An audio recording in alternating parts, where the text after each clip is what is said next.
Welcome everyone to another edition of Jai After Dark. Today we are discussing The White Lotus on HBO Max, Season 3, Episode 5. We are over halfway through, and Shabnam, it's a little dark, right? It is. It is quite dark. I'm just like, okay, I thought something was brewing before. Now I'm like, okay, there is definitely a tsunami coming, as Victoria would say. Yeah. It's a tsunami. Buddhism. You're not even from China. Oh, man. I didn't know Buddhists only lived in China. Did you know that? And did you know they were in Taiwan and not Thailand? Dude, I had to rewind it. Yeah. Because did I hear that incorrectly? No. She said Taiwan, right? She said Taiwan. Yeah. She doesn't even know where the fuck in the world she is. Wow. Okay. I don't know, man. Like I love all people, right? Shabnam, you love all people. I know you do. And this is making me not love all people. Like just the ignorance is just, it's so highlighted, right? Well, if you can go anywhere and get anything and you think everything's yours and you just take people's shit and then walk away and pretend like you don't have it, then hey, you might not know where in the world you are because everywhere's the same to you, you know? Do you feel bad for them a little bit? The Lachlans? Not the Lachlans, obviously. The Ratliffs. Lachlan. The Ratliffs. The Ratliffs, yeah. Like, do you feel bad for them? They're rich, they're wealthy. I'm asking you because, like, near the end of it, she says, Timothy, you have everything you want. You've succeeded at everything. Well, she tells him, you don't need to feel stressed. You've already succeeded at everything, right? But he's obviously stressed that he's failing, right? Because you could still fail even if you succeeded at everything.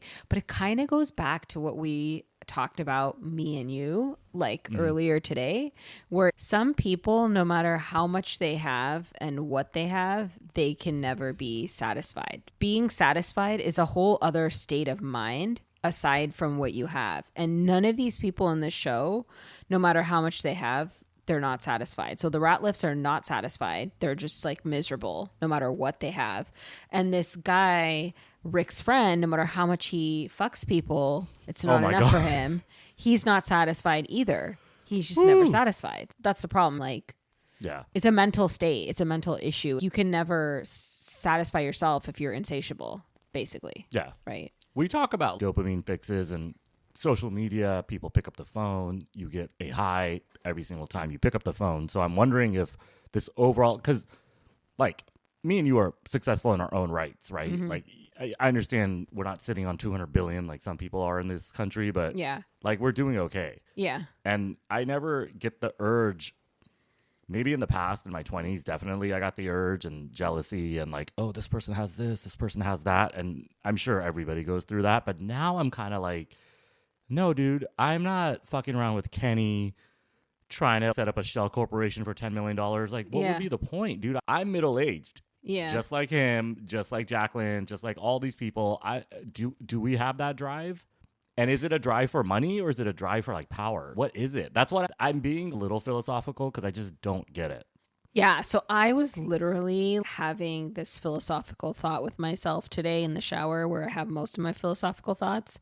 And I was thinking that the more healthy you are, the less insatiable you'll be. So you'll be able to feel full when you eat good amount of healthy food. You'll be able to feel good when you have enough money. You won't feel like you need to buy everything under the sun, right? You'll feel good with a healthy, like intimate relationship of sex. You won't need to have 1,000 different kind of porn and a million different kinds of like partners and types of sex, right? So a lot of people, I feel like in this day and age, even with technology, people are so addicted to technology. And it's just because like people are mentally unhealthy, right? Like if you are fully mentally healthy, then you should be satisfied within the range of normal of all of these things, right? So whatever drives people, we don't know.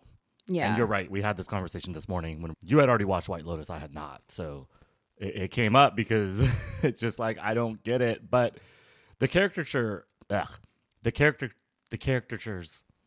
Caricatures or characters? What am I trying to say? Is this a Guantanamo Bay thing again that I'm having? What is going on with me today? Are you? We started off way too serious.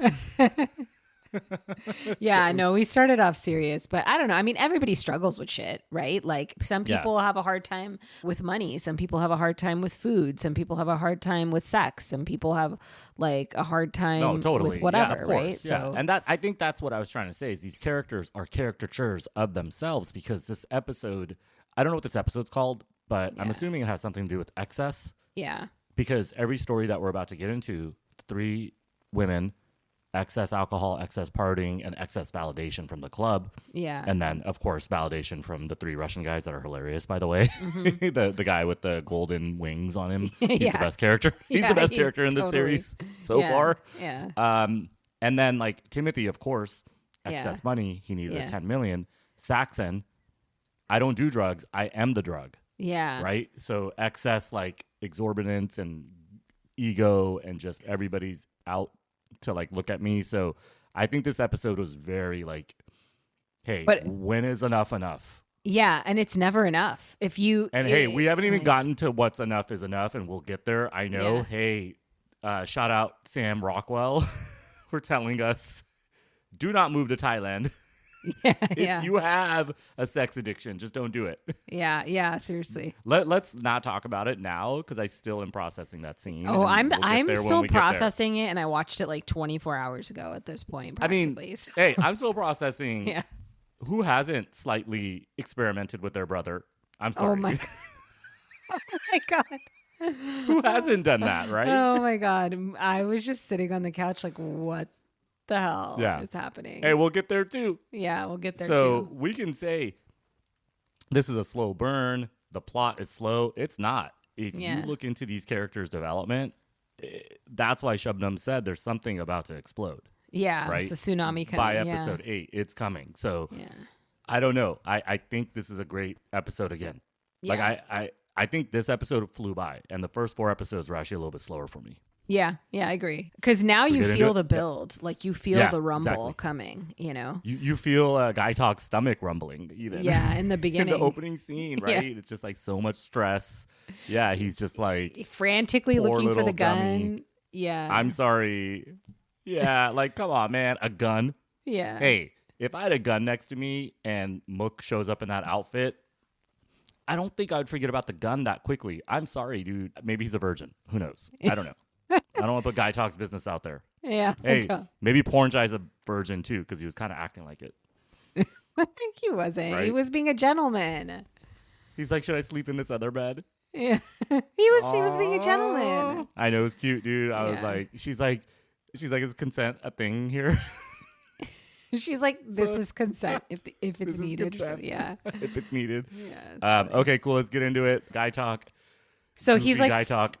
He's like frantically looking for his gun, and he like checks. Then he gets this bright idea. Hey, let me check the security footage to see where the gun is. And obviously, he sees that Timothy Ratliff took it. So he tries to then muster up the courage. He like walks out to go find Timothy, but already we know that it's like this tiny mouse going up against this, you know, extremely entitled, arrogant asshole who's been like embezzling as a career. So, you know, shit's not gonna go Gaitok's way. You already get the feeling, right?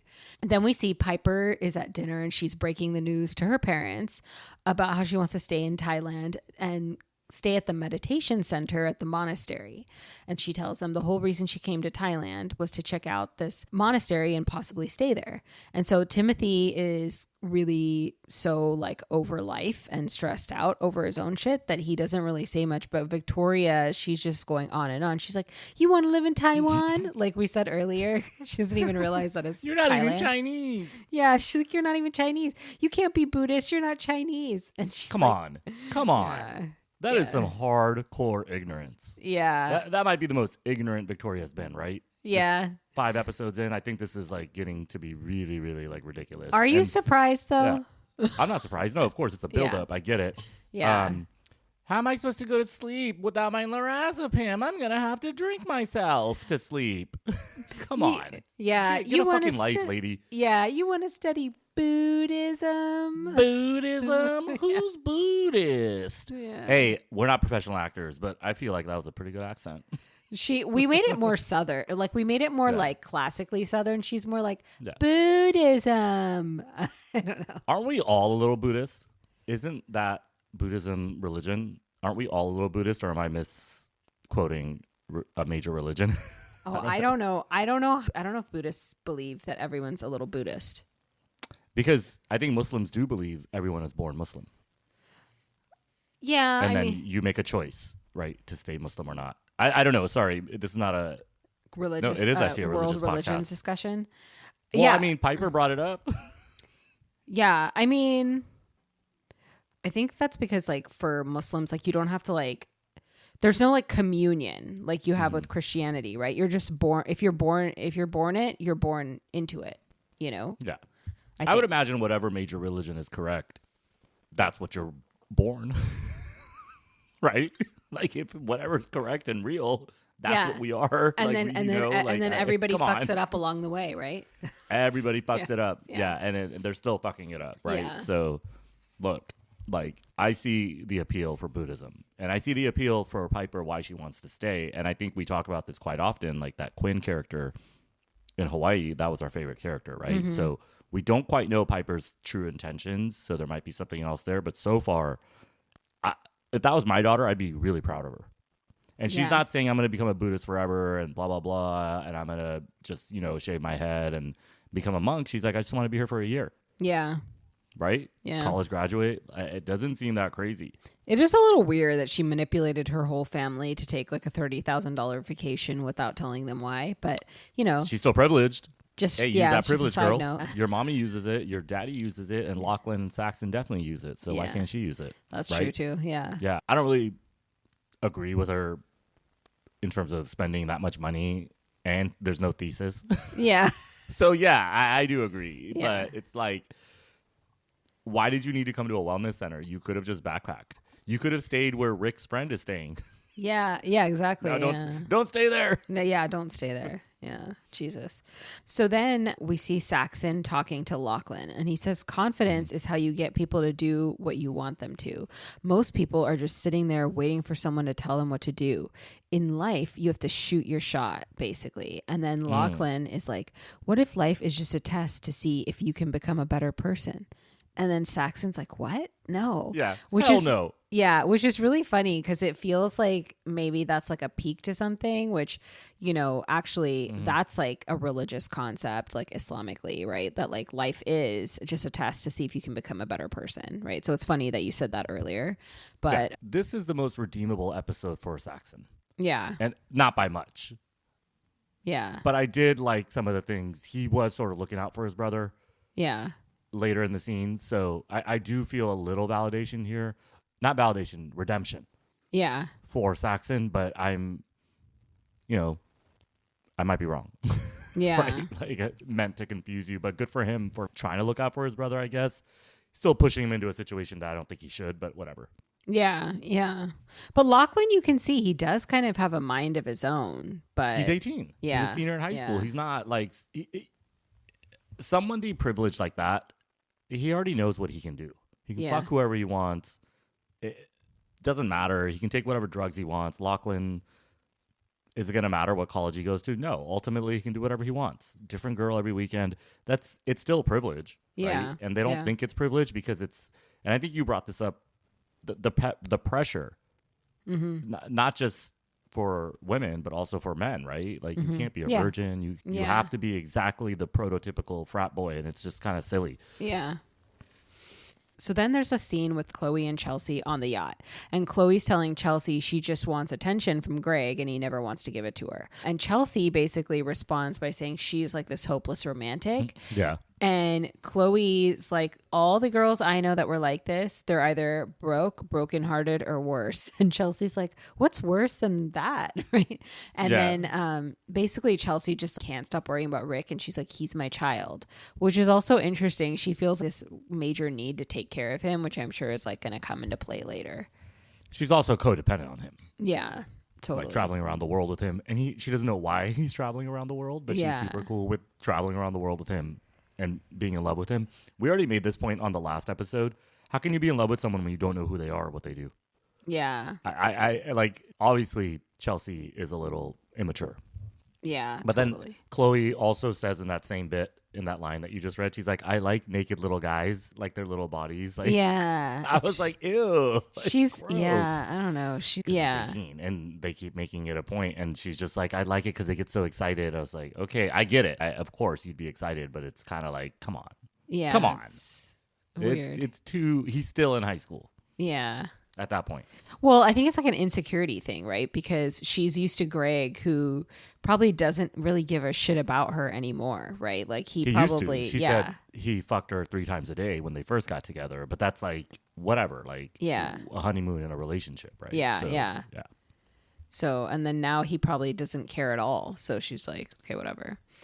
So, anyways, so then there's like a flurry of scenes, and we see the beginning of Fabian telling Belinda how Greg is interested in her, and she starts getting antsy and worried about the whole Greg thing.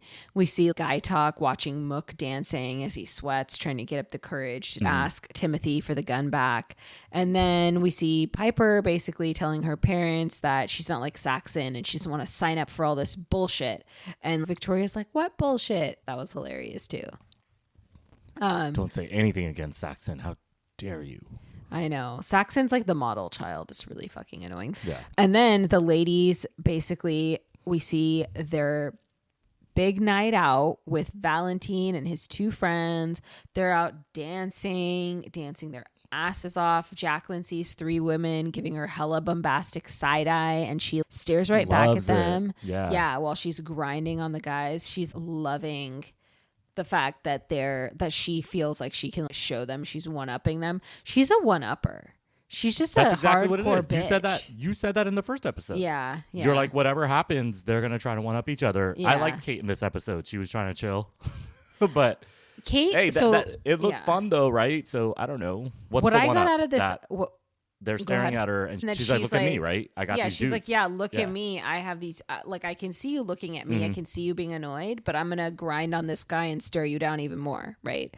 So I feel like, is like a one-upper, and then Laurie is just there to have a good time and let loose because she's like, I just want to like get away from my life. She's the most genuine. And then Kate's just really insecure. She's sitting there self-conscious about everything the whole night. She wants to have fun, but she doesn't want to have fun. She feels guilty about it. And it's like, dude, pick a lane. Go all in. I mean, I kind of get it. Like, these 3 dudes are all over you. You're dancing, and they are grinding. So it's sort of like, where do you draw the line, right? Yeah. And Kate doesn't want to cheat on her husband, and we should commend that. Like, obviously, she shouldn't go back to the villa with the boys, right? Like they do later. But the funny part about all this, that motherfucker with the gold wings. Yeah.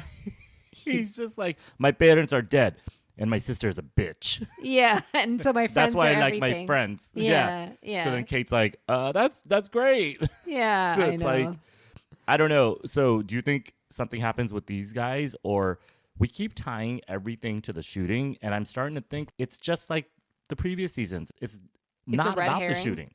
Yeah. It's about these specific groups of people. Yeah. And one thing I want to say here actually is, so my local restaurant that I go to like once a week, twice a week or something like that, it's like walking distance. The bartender there, she told me last night that she watched White Lotus season 1 and 2. Mm-hmm. I asked her how it is, and then I did my thing of like, oh, I'm listening to a podcast, and she's like, what are you listening to? And I was like, I'm listening to Chai After Dark, but I don't tell them that it's me, right? Yeah. So she tells me, she's like, I didn't like season 2. I was like, why didn't you like it? She's like, it was too sexual. Interesting. And I was like, you mean like the hookers and everything? She's like, yeah, like the grandpa was horny. The dad was, super toxic with women in general. And then he turned the son into that, and the 50 grand to the hookers, and then Valentina trying to get laid with a lesbian. I was like, you know what? When you say it like that, that's a lot of sex talk. You're totally right. Yeah, yeah. And then she's like, I'm not a prude or anything. It's just like, I get that people have like sex stuff going on, but it's like an entire series about it. She's like, I didn't get anything out of it. And I think she's correct. I think that was actually really good analysis, because this one I kind of feel like is saying like, I like season 3, I guess. Yeah, it's like pushing you to think a little bit more. Yeah. But a lot of people don't on like with it these for characters? that. A lot of people don't like thinking. You know what I'm saying? We talked about that today too, right? Yeah. But that I think that's an interesting distinction, right? Like for her to bring that up, and everybody's entitled to their opinion, and she's totally correct. Yeah, and yeah. we're totally correct too. Like Yeah. we really like all 3 seasons. Yeah. But we also like talking to people and getting to know people in Yeah. general, me and you. So Yeah. I think that's why we like gravitate towards the characters as pretty interesting. Yeah, yeah. So, like you were saying, like they end up inviting the guys back to their villa, right? Because the 3 girls come over. Yeah, the girls come over, the 3 girls that were watching, and start fighting with one of the guys because I guess it's like one of them dated him or whatever. So the girls are like, okay, this is getting too heated. Let's go back to our place. And Kate doesn't want them to. But my issue with Kate is fine, you're married. You don't want to hook up with this guy. Then go to your room. No one's asking you to like sit by the pool and watch the guy take his dick out. No one's telling you to do that. But if they want to have fun, let them do what they want to do. Yeah. You know, you don't have to like cramp their style. Just go off and go to sleep. Like go on your phone and go to sleep or whatever, right? Like But this is exactly what you said. People need the validation. So she needs them to accept her decision as well. yeah, she's gonna have she's not FOMO strong if they enough. do it without her. So Exactly. she needs to like Yeah. have them not do it. Everything and I think you've made this point before too. Like Yeah. in girls' travels and girls' groups, it's Yeah. really, really hard to be an individual. Yeah, yeah, It's really hard to be an individual. And yeah, I think that's the issue here. yeah. And I agree with Kate, and I agree with you as well. She shouldn't be there if she doesn't want to be there, but her PJs, her cute little hijabi PJs, they're very like the most innocent thing Yeah. on earth. Those little white PJs. That's how I used to dress my daughter, those 2-piece matching PJs. Yeah. Do you match your PJs when you go to bed? Does No. anybody? No. Is that a thing? Like, I mean, that's for okay, rich people maybe. If I no. If I was Or going on a kids. girls trip, Yeah. on a girls trip and I wanted to have like nice looking PJs for the trip because we were gonna hang out in our PJs, then yeah. like I Oh, would, yeah, you're right. Yeah. That's what that was. Yeah. That actually makes a lot of sense. Yeah. Yeah. And then she's in the PJs, and Carrie Coon, Laurie, has got her boobies out. So Yeah. dicks are out, boobies are out. Yeah. Laurie, I don't think she's doing anything wrong. I think you're right. She's single. She hasn't been in a relationship in a long time. Yeah. Like, how are they supposed to meet people? Not Yeah. everybody can go on Muslim Matchmaker, right? So Yeah. let them do it. Yeah. And exactly.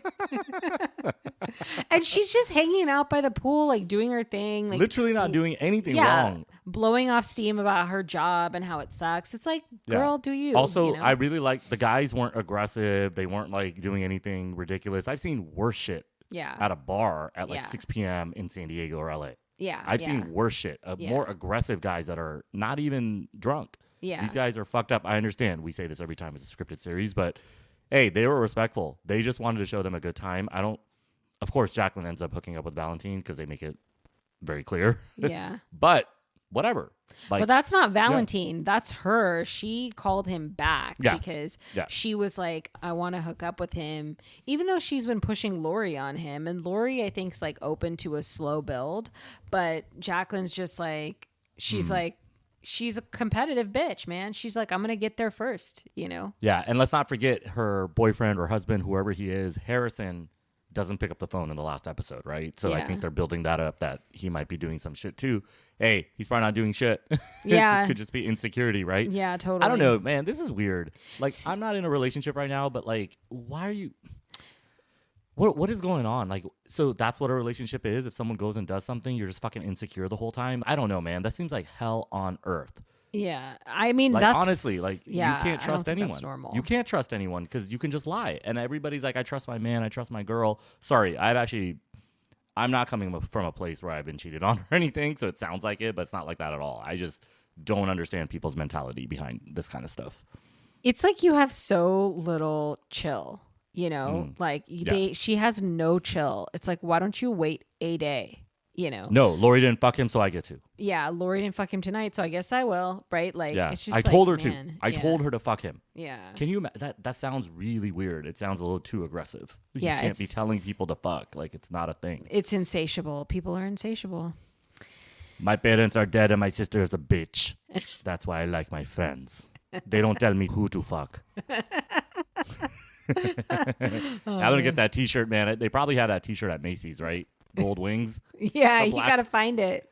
I think, like, hey, when we used to go clubbing, isn't that what the dudes were wearing? Like that's where I Persian don't dudes know. and stuff. I don't know where you were going clubbing, but maybe. Hey, depending Shabnam and I on have the not club. been clubbing, guys. I'm just joking. We have been to bars together though. Like, and Yeah. Shabnam doesn't drink everyone. Like, that's not what I meant. It's fine. We just hang out. Where was that our one friend took us?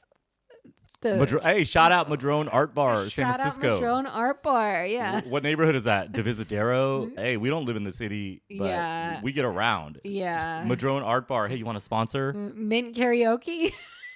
Karaoke it up. You think we don't go out? You don't think we man. go out and about? We're just like these guys. Oh man. We don't need to fuck. We don't need to get like that drunk. We can still have a good time. Yeah. Oh man. Okay. Sorry. So we'll edit around that. Let's leave it. Let's leave all of it. All right. So basically, like, Belinda's now fully freaked out, and she goes up to Fabian downstairs, and she's like, I'm concerned about Greg. She tells him the whole Tanya story, and then she's like, we should call the police. And Fabian's like, we're not calling the police. It's bad form to talk about guests this way. And then he goes like, a lot of guests here come from colorful pasts. And he's like, I don't think you have anything to worry about. You'll probably survive. It's weird. Yeah. He's like, you'll probably survive. You'll probably survive. It's You're like, going to what be the- dead, but hey, you're not a guest. Yeah. So I don't have to protect you. Yeah. This is just silly as shit. It's crazy This as little shit. motherfucker, Fabian, dude. I know. He's This like, guy's a problem. he's like, you might die, but whatever. This little shit's a problem, right? Totally. He's Sounds such like a he's tool. about to be a problem. Yeah, he's a total tool. Because we're not clear what his role is in all this. He could just be like a facilitator and stuff, but Yeah. he's getting a little bit more airtime. Yeah, yeah. You know what I mean? And there was no Amrita in this episode, we should say as well. I know. So Boo. they kind of swapped him in. I know. Yeah, yeah. Let me think about that for a second. Okay, good. Let's go. Okay. So then we see Belinda confides in Pornchai because she's really, really afraid. And so Pornchai comes over into her room and they're having a glass of wine together and she's telling him how she's really freaked out. She shows him Greg Gary's picture and then she hears the rustling by her window again. And she's like, what is that? I don't know what that is. And then he figures out that it's a giant ass Thai lizard. Okay, look, Yeah. I went to Thailand. I've never seen a fucking lizard that big. That's a, You didn't see any it's like, Taiwanese lizards? like it's like an iguana. I've I've seen lizards like that. You didn't see any? I've not been to Thailand, but I've seen lizards like that in Curacao and Aruba. I've been to both those islands, and they're everywhere. Weird. Oh, that's Yeah. insane. No, I haven't seen them. I haven't seen that in This one I was went to cute, dude. Bangkok, but I haven't seen it there. Yeah. So Pornchai finds that the lizard is stuck behind her armoire, and so he like shoos the lizard out, and she's freaking out, which I totally felt her for. It was insane. She's like completely like just grossed out, and so the lizard leaves. He like shoos it out with a broom, and then Belinda's like totally shook, and she asks Pornchai to stay the night, and she's like, Zion's coming tomorrow, but you know, if you could just stay the night tonight. And then he's like, Sorry, I'm gonna keep making those noises. Keep going. yeah. And then he's like, oh, are you sure? Okay. And then he's like, should I sleep on this bed? And she's like, you could sleep on this bed. And then and then he's like, okay, I got you. And then he goes in for the kiss. And then she's like, consent. Do you guys do that here? She's like, just take me. Oh man. No consent. I don't know what she meant. I think she was trying to say it's okay if you lay in my bed. I think that's what she was Yeah, trying that's to what say. she was trying to say. Yeah. And I think everybody's okay with that. Look, we've already made this distinction, but I'm going to make it again. What's sexier? What's sexier? The club scene and hooking up at the villa? The way Jaclyn and Valentine did it? And more so Jaclyn? Or this? This is like so Steamy. So nice. It's so steamy and romantic and sexy. Yeah. And it's not made for TV in terms of a gratuitous sex scene. Yeah. Right? And HBO, of course, is known for that. We just talked about how the bartender near my house does not want to see those gratuitous sex scenes, right? So yeah. there's no... I'd venture to guess that they probably didn't even have sex. That's how innocent this was. Yeah, maybe. Maybe not yet. Yeah. She's Yeah. looking for the slow build, which I get. So, yeah, exactly. So then we see Gaitok finally musters up the courage to approach Timothy. And this is what he says. Okay, he says, I cannot find something. I think you have it. And so Timothy looks up from washing his face and he goes, I don't know what you're talking about. And he walks away. And that's the end of it. I'm like, yeah, why don't you go and ask a man who embezzles money for a living to give you back something in the most like passive way possible? I'm sure that's going to work well. I mean, I think this is, let's say, hey, I'm going to make up this commentary, but this is commentary on white man privilege, right? Yeah. You're on video. You're fucking throwing up in front of the security place. Yeah. Gaitok sees you on video. Gaitok is a security guard of the hotel, and there are rules and regulations for guests at a resort. Yeah. I know there are. There has to be. Yeah. And you have that power, Gaitok, but it's so hard and difficult for him to muster up the courage to try to use that power. Yeah. Because of who Timothy is, a generic white man whose grandfather was governor of North Carolina. Who's really entitled and feels really like everything's entitled. his and he can do whatever the fuck he wants. And that's why Exactly, he did it. including taking a gun in Thailand. Yeah. Hey, if me and you took a gun in Thailand, where would we be? We'd still be in fucking Thailand. We'd be in a jail. Yeah. Yeah. So, yeah. I don't know, man. Maybe it's too much what I'm saying, but I don't think it is. No. And I think there's a lot of white people and a lot of white men, my friends included, that would probably say, yeah, you're totally correct. I could probably jack a gun from a Thai resort as long as I was paying. Hey, if I ever had to jack something, I'd look at my husband and be like, you do it. I think you could get get away easier. He could probably get away. No, I don't know if he could get away with it. Like, he's still half Mexican, so the half his privilege is still intact. Yeah. And the other half is wavering. Yeah. Oh, man. So then we see more of Victoria and Piper's conversation. So Piper shows Victoria the monk's picture. She's like, does this guy look dangerous? And Victoria's like, well, he doesn't look normal. He looks like a Hare Krishna. It's a cult. And then she goes like, Catholics are organized religion and they still have deviant sex. And so organized religion and deviant sex can go hand in hand. And I'm just like, wow, okay, this is a lot of internal diarrhea that we're not supposed to hear, you know? She's saying she's a Christian woman and all her friends are Christian, all her family was Christian. You want to go to a dirty monastery with no purpose, like, and then of course you already talked about Piper saying Saxon has no purpose, etc. But it is and verbal diarrhea. she's like, you're not you're like right. those people. You're What people? Yeah. What are you talking about? You're a person who grew up in the most immense privilege one can imagine. Come on. Yeah. Dirty monastery? Yeah. Like, how could you say that? That's such a dirty thing to say. It's a very ignorant thing to say, right? So all these places are places of worship, right? And I can't imagine ever saying like a dirty church or like dirty synagogue. I wouldn't do that. Dude, it's like very respectful places that are like everything to human beings, and to say things like that. Of course, we know why she's saying it, because these are terrible people, but that's not like, and then like, what's better? So she shouldn't go to Thailand and become a monk. Where should she go? New York City? Rail lines? Fuck a new dude every week? Yeah. That's better? Yeah. Is that better? I mean, because that's what Saxon does. That's New York. exactly Is that what Piper's supposed to do. It's funny you're saying Actually, that. no. Saxon does not rail coke. Let's at least remove that, because he doesn't do drugs, but he does everything else. Yeah. Well, not yet, right? He's starting now. But that's but true. it's funny you say that, because you see the juxtaposition of like her wanting to meditate and then Saxon and Lachlan and what they're doing right at the same time on the boat with the ladies, right? It's not a gender thing, obviously. It's not a gender thing at all, right? It could easily be the other way around, and the dude is more into the monastery, etc. So yeah. So it's just not a real family. If it was a real family, she would let her go. I know it's it's totally a real family. Every time you say it's not a real family and you give a reason for why it's not a real family, I'm like, if that's the case, I know a lot of not real families. I know. I keep saying it on every episode, but a real family wouldn't do that to each other. But okay, I understand good family, the symbolism. You mean? Yeah. I know. I mean, I kind of just feel like families not supposed to do that kind of stuff to each other. Hey, my brother and his kids went to Thailand, Cambodia, Laos. They were gone for 2 years. Wow, yeah. And they did homeschooling. So, like, he did it and nobody cared. We were all like, go do it. Yeah. Go to dirty Laos. I'm just kidding. That's what Victoria would say. Yeah. No, I mean, I went to when I went to Bangkok and we went to the Buddhist temples, and like my dad was like, yeah, let's go in. Let's like see how other people pray and other people worship and do things. And so we sat in there and we did a little thing. We didn't do a little thing. That sounds weird. We attended a worship like prayer, and it was really beautiful. And it was really interesting. It was really peaceful.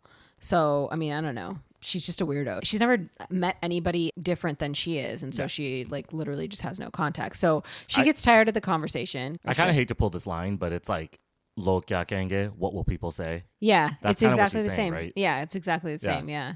She's an American auntie. She's a white auntie. Yeah, that's exactly what she is. She's a white auntie. Yeah. There's nothing else to it. And that's why we always make the distinction. This is not a South Asian thing. This is not a white people thing. Cross-cultural, these pressures exist. And she's a white auntie. Yeah, 100%. Yeah, so then she gets tired of the conversation. She's like, I don't even have my lorazepam. I'm going to have to go drink myself to sleep. And then she goes and she like fucks off to bed, thank God.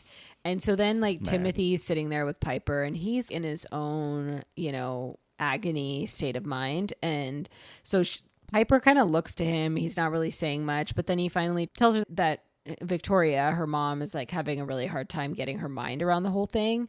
And then Piper's like, we weren't even religious. And then he's like, well, I was an altar boy. And then he starts singing like a church song. And she's like, what the hell is going on? Was it a church song or was it some like Confederate song, dude? I don't know what that shit was. I should have listened to it a little bit more closely. Yeah, I don't know what it was. I don't know. Yeah, that man bothers me. So yeah. Yeah. So then she's like, whatever. She leaves and she goes to bed and she lights a candle and she starts her meditation session. And then later on, we see that Victoria talks to Timothy before bed, and she's like, again, exactly what you're saying. She's like, what are people going to think? Right. And Timothy's like, I wouldn't worry about that, because he's probably thinking in his mind, you're going to have a lot more to worry about, lady. Like, forget it. Right. And then she just turns over and goes to bed. So then he gets out of bed and he goes and sits at the dining table, right? Because he's so agitated. He's definitely contemplating suicide. He like writes a note. He actually takes Gaitok's gun out that he stole, that he lied about. He has it on the table and he puts it to his head at one point, and he's like about to pull the trigger, and then Victoria walks in and she asks him why he can't sleep and what's going on. And then that's when he says it. Do you want to say what he said? I don't care. Like, I don't care about his problems. Do you? Like, your daddy, your grandfather was North Carolina governor. You got gifted money. You then made a ton of money. What expectations, man? You could have done whatever you wanted, and they would have been okay with it. Just don't steal $10 million. Yeah, this is like what you said. I feel like my dad had these moments in his life where he's like, oh my God, these expectations, right? Like, yeah, we don't you all think, have them. Yeah. Like, as a human being, you have to brush your teeth. You have to take a shit in a toilet. You can't go. I mean, no, some countries you can defecate in public, but there's expectations to live in a. Like, you have to be a human being with stress, right? And you have to deal with the world's expectations. Sorry, Timothy. Yeah. Motherfucker, your name is Timothy. Yeah. Like, and you're already privileged. You get to be an adult white man named Timothy and still have millions of dollars. Yeah. Like, that's a pretty privileged place to be, right? You're not a 6-year-old boy named Timothy, so you were one day. Yeah. But I don't know, man. Do you care about his problems? We're not supposed to care. I get it. Yeah. But we're trying to elicit our emotions. I'm not saying he's the world's problems. He's not. Yeah. But there's a power class struggle in not just this country, but every country in the world. And people like this think they have the problems and the little people are their problems, which is strange. Yeah. It's just not like that. Yeah. And then she walks away, and then he prays to God to tell him what to do. Which this is like a really interesting thread, right? Because it's this whole Buddhism thing. And then all of a sudden he's praying to God, but they're not a religious family. And then you see Saxon and Lachlan having that conversation about like, what does life mean? So it's really interesting. We have a lot left to talk about, but where do you want to go first? The yachts, Rick and his buddy. Let's go to the yachts. Let's end with Rick and his buddy. Because I'm still processing that conversation. Yeah. Like, I need a minute. Yeah. Yeah, that's like the whole entree. That's like pretty meaty. Yeah. We'll get there. So then we go to Chloe, Saxon, Lachlan, and Chelsea on the yacht and, having a good time. So they get off the yacht and they are in the town for the full moon party. And so Chloe offers Saxon. That's actually correct. Jaclyn. Jaclyn. They want to be just like each other. So Yeah. have at it. Yeah, so Chloe offers Jaclyn drugs, and Saxon doesn't want them to take it, but Lachlan does, and so Lachlan takes it. And then Chelsea comes over after trying to call Rick and leaving him a voicemail, and she's pissed because he didn't answer. She's like, "Fuck him." She takes the pill, which I think they're taking ecstasy. I'm pretty sure. And then after, I mean, not that I know, you couldn't even really see it, but if I was gonna guess, You seem pretty sure. because apparently full moon parties are ecstasy parties. Like, I think that's, but I don't know. Hey, any drug dealer is willing to go into business with Shabnam, Chai After Dark at chaiafterdark.com. Apparently she knows what street cred and street drugs and street lingo is in Thailand, okay? Okay, anyways, maybe. I don't know. I could be wrong. So, Okay, Walter White. Yeah. So then, like, basically all three of them have taken the pill, and then, not the pill, drugs. Come on. Oh man! Hey, every woman here needs the pill. By the way, Oh, we my don't want God. any pregnancies in at the White Lotus, right? So, Yeah. Pornchai, Belinda, use protection. Yeah. Everybody use. Hey, Jaclyn. Actually, you know what? Jaclyn, do get pregnant, and so go tell your boyfriend that you got pregnant by Valentina. I'm okay with that one. But yeah, the pill. Yeah. So basically they peer pressure Saxon into taking it too, even though he doesn't want to, which was really interesting. This is the first time Lachlan fucked with him back, which was kind of, He says like, it, right, yeah. Shabnam? Yeah. What does he say to him? Lachlan says, "One day I'm going to beat you." Really? When does he say that? Right when they take the pills or something, like right around the full moon party, he is basically saying, "I'm a senior in high school," and then Saxon's like, "Yeah, in high school," but then Lachlan's kind of like, "No, I'm coming, bro. Yeah. So watch out." Yeah. It's going to be interesting. There's something interesting going on here. I mean, they love each other, obviously. I think. I don't know. I mean, well, let's get to know. it. Let's get to Is it. it a real family? So then they all walk around and they're high as fuck and they're looking around this full moon festival and Dancing, yeah. and like then eventually they go back on the yacht and they're kind of like coming down from their high, and Chelsea and Chloe basically have their own separate conversation where Chelsea tells Chloe that it's always about Rick's pain for them. And Chloe suggests, she's like, well, hey, why don't we just all have sex? And then Chelsea's like, well, I wouldn't do that because I would feel bad. And Chloe's like, I wouldn't feel bad. I would just be worried that Greg's capable of killing me. And then, Great. Wow. yeah, Some foreshadowing, maybe? I know, right? Or then- some post-shadowing, because he killed, or what's it called? What's past tense? Because he already did. Yeah, he might have already killed Tanya. Yeah, we don't know. Okay, yet. we did say, Shabnam, that maybe Chloe knows. Oh yeah, That- maybe she yeah. does. So, Yeah. yeah. That's Yeah. why she's so comfortable with all this. Yeah, so the guys come into the room. They climb up the ladder. They were taking a swim right outside the yacht. And they come back to the women, and basically they all decide to play some kind of weird spin the bottle. And so Chloe jeez. Fuck, marry, kill. Chloe kisses Lachlan. And Hey, Chloe, they kiss each other first, or I don't remember what happened first. The Chloe women kiss kisses first? Lachlan, and then you they know. ease into it. And then Chloe and Chelsea kiss. And then Yeah. Chloe's like, oh, no, you two have to kiss, to Saxon and Lachlan. Mm. And then Lachlan goes in for a little peck. And then they're like, that's not good enough. And then the brothers full on make kiss. out. They full on make out. But it's Lachlan. I will say it's Lachlan pushing it more than Saxon, because Yeah. Saxon looks very dismayed, yeah. but I think nervous energy. it's almost like Saxon is full of shit. Like he can only play in his little sandbox, but then if someone pushes him outside of that, he doesn't know what to do. And Lachlan's been really fucking with him this episode, so I don't know what's gonna happen. Lachlan's there. coming in hot. Yeah. I think this relationship we've sort of figured out. Lachlan is putting on the big boy pants, and Saxon might be a stupid little virgin. Yeah, I'm assuming he's not a virgin, but I think you're right. It's like they crumble if they have any competition. yeah, Hey, I don't work in tech anymore, and I did. Mm-hmm. And when I would meet sales bros, tall white sales bros, some of them were D1 athletes prior, right? You need a lot of energy and stuff like that. Like Yeah. they do cower. Yeah. They cower in front of CMOs. They cower in front of CEOs. They cower all the time. And I'm making a generalization Because No, you're right. Like I've no, seen I'm not the making most. a generalization. No, because I've seen the Saxon most does manliest sell. of men, like Mhm. ex-military guys. They come in front Yeah. of someone else who is their superior, and all of a sudden they're a bitch. You know, it's Yeah. like really wild to see. Yeah, it reminds me of The Office, and I know I bring up The Office almost every episode because that's the only TV show I've seen basically Yeah. full on through. But Charles, Idris Elba, he's like this suave, super successful branch manager that he comes in and tries to like save the world, but then they go to like their corporate picnic, and he's like, "Oh, hey, David. Hey, it's Charles," and he's like sucking up to the CFO so ridiculously, and then everybody from the office is like, "Oh, this guy's just a cuck." Yeah. So yeah, I've seen it many times over, and Yeah. you know what? You guys are fucking cucks. I'm sorry. Oh man. I don't need them. They Yeah. need me. Whatever. I can have a little confidence. I'm not Saxon. I'm not the drug. Yeah. Okay, so then now for like the big finale Let's of go. the show. Okay. Are we done talking about brothers kissing?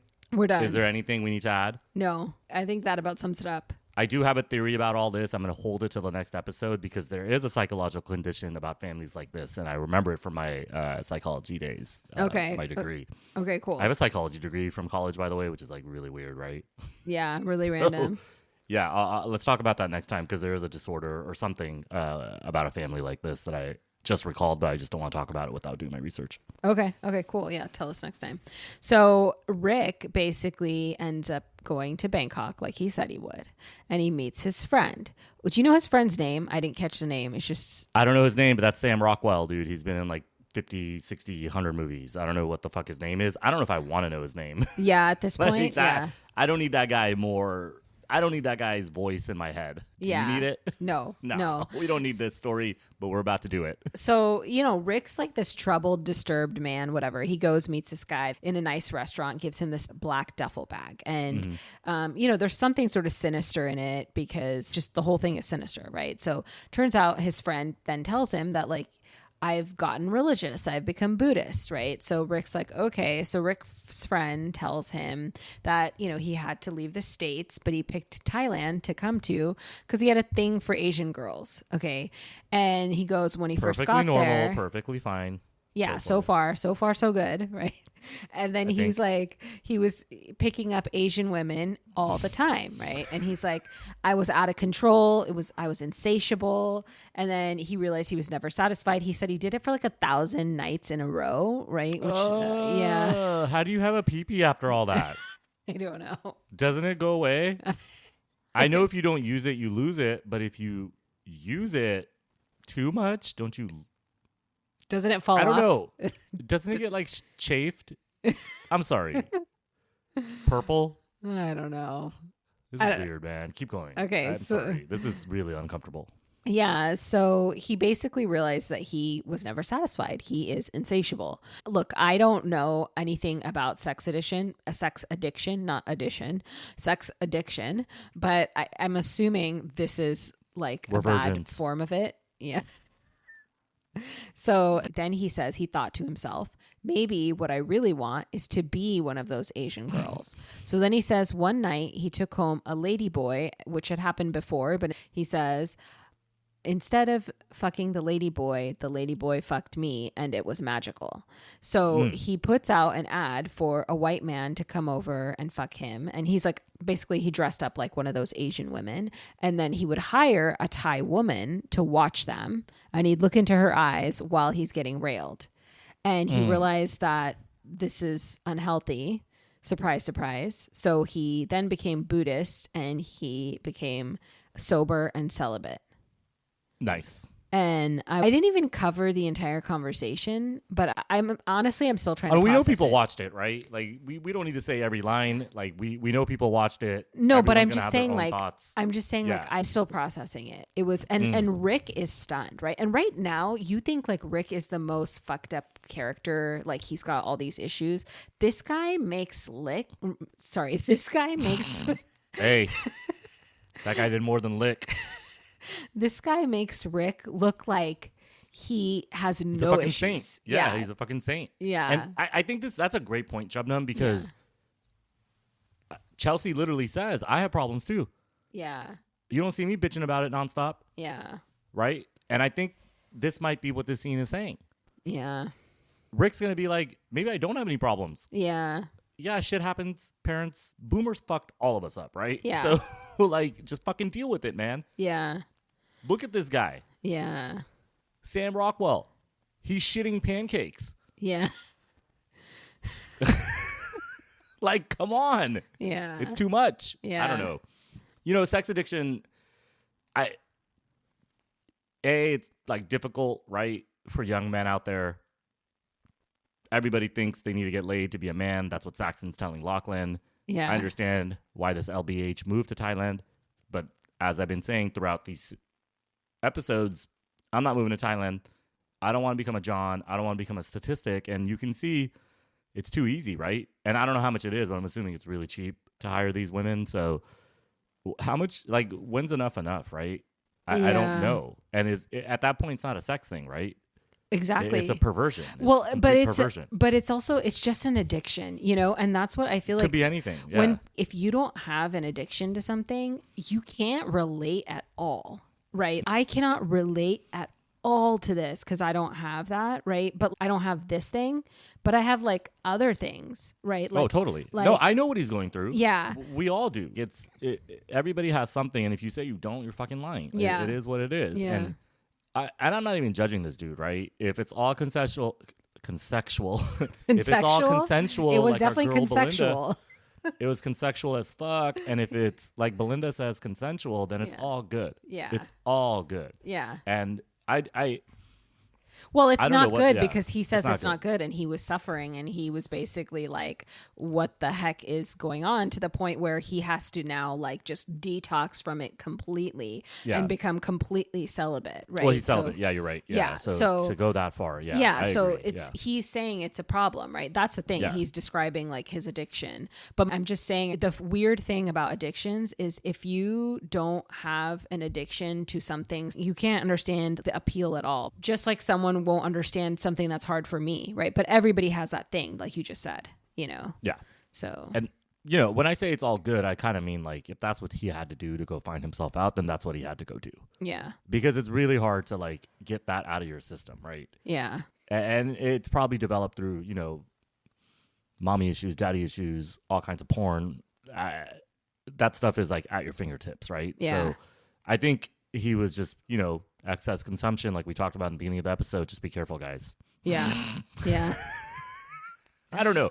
I don't have much to say about it. In the moment, I was like, okay, this is a crazy ass scene. Yeah. But you don't think there's LBHs in Thailand that went through this? There's gotta be.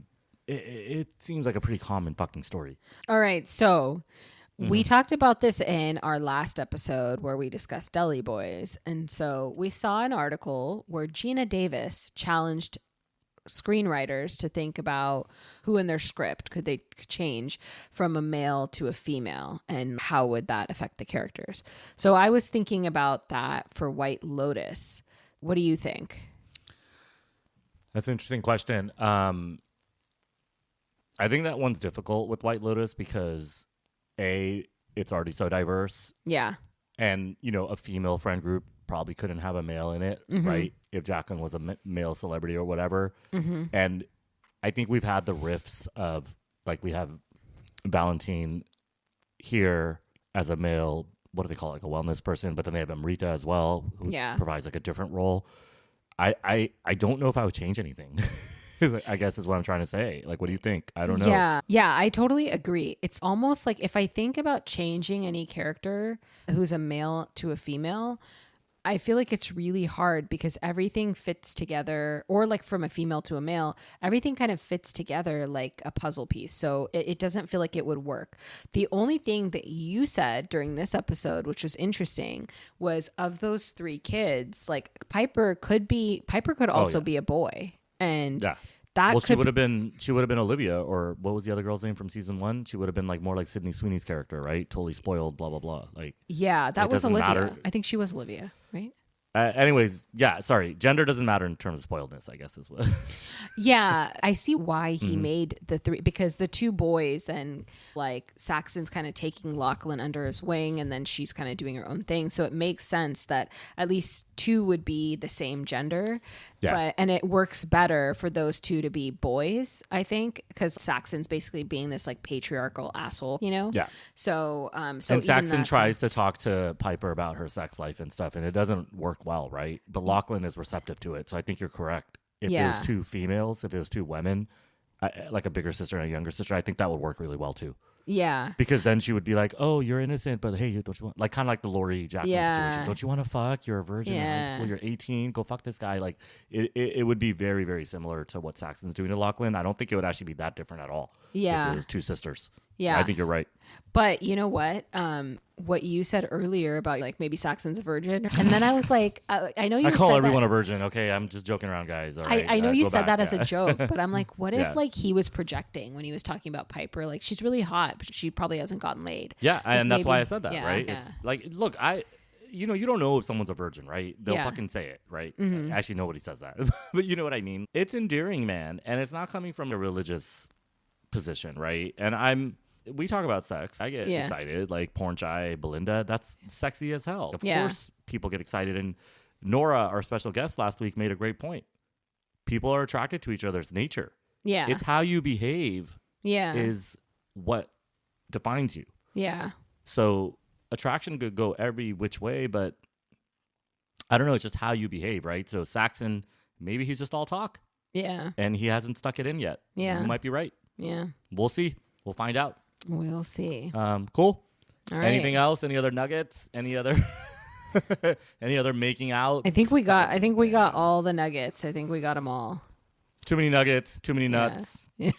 too much everything. Too much Victoria. Yeah. Not enough lorazepam. We got some boobies. Yeah, we got it all. So Carrie Coon's got great boobies. I'm sorry. Yeah. And not in a creepy way. Just they don't throw them in my face. All right, everyone. Okay, well, that was a lot, so maybe we should go. Yeah, Thank you, everybody, for listening to The White Lotus, Season 3, Episode 5. I don't know what this is called, but we're calling it the episode of excess. Yes. So thanks for listening. Chai After Dark. You can find us everywhere. We're on Instagram, Facebook. TikTok. Maybe Blue Sky. TikTok. Yeah. Blue Sky. Yeah. But you know what I like the most? What? Chai After Dark at chaiafterdark.com. Because these people are crazy and we say crazy shit and we get crazy emails. So we like it. We respond to it. It's kind of funny. We don't read anything on air because it's our thing with our listeners. Yeah. So whatever. Jingle out, right? Yeah, but don't forget to rate us on Apple and Spotify. Write us a little review on Apple and listen to us, subscribe, follow, and we'll see you next time. 5 stars only. You don't rate your Uber driver 4 stars. No. I know people do. But please, 5 stars only. Yeah, don't hurt our feelings. 5 stars. Aww. Let's jingle out, man. I need to go kiss my brother. Dun, dun, dun, dun. Bye.